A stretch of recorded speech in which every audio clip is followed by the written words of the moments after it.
교회 안에서 다양한 이유로 갈등을 겪는 사례가 끊이지 않고 있습니다. 교회개혁실천연대 교회문제상담소가 지난 한 해 교회 문제로 진행한 상담을 분석한 결과 정관과 내부 규칙 등 교회 운영 관련 상담이 가장 많았다고 설명했습니다. 갈등을 상담해온 교회들 가운데 상당수는 중형교회였고 담임 목회자 은퇴 시점에 갈등이 많은 것으로 분석됐습니다. 오요셉 기자의 보도입니다. 교회개혁실천연대 교회문제상담소가 지난 1년 동안 진행한 105개 교회 166건의 상담 내역을 분석했습니다. 어떤 문제로 상담소를 찾았을까요? 가장 많은 유형은 교회 운영과 관련된 상담입니다. 교회 정관이나 교단 헌법과 같은 내부 규정 관련 상담과 재정 관련 운영 상담이 합쳐서 40%에 육박하는 등 가장 많았습니다. 이어 교회 재정을 함부로 사용하거나 인사와 행정에서 전횡을 저지르는 비위가 34.9%로 나왔습니다.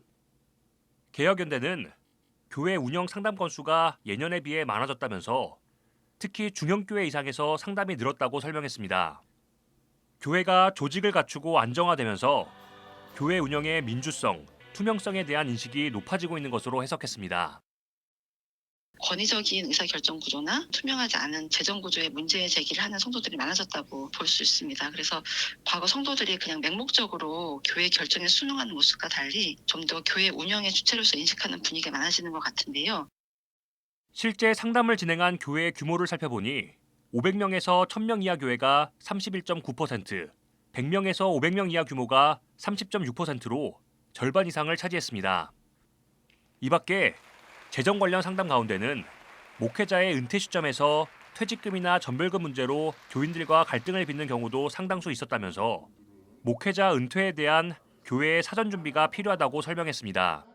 정관회에서 미리 목회자 은퇴 요건이나 이런 것들을 잘 정리해 놓고 그것들을 이제 온 성도가 공유하고 있는 것들이 되게 중요할 것 같고요. 한편 교회 분쟁의 원인 제공자로는 담임 목사가 82.8%로 압도적으로 많아 여전히 목회자 중심의 문화가 교회의 지배적임을 알 수 있습니다. 분쟁 상황을 악화시키거나 동조한 부류는 장로가 44.2%로 가장 많았고 원로 목사도 13.5%나 됐습니다.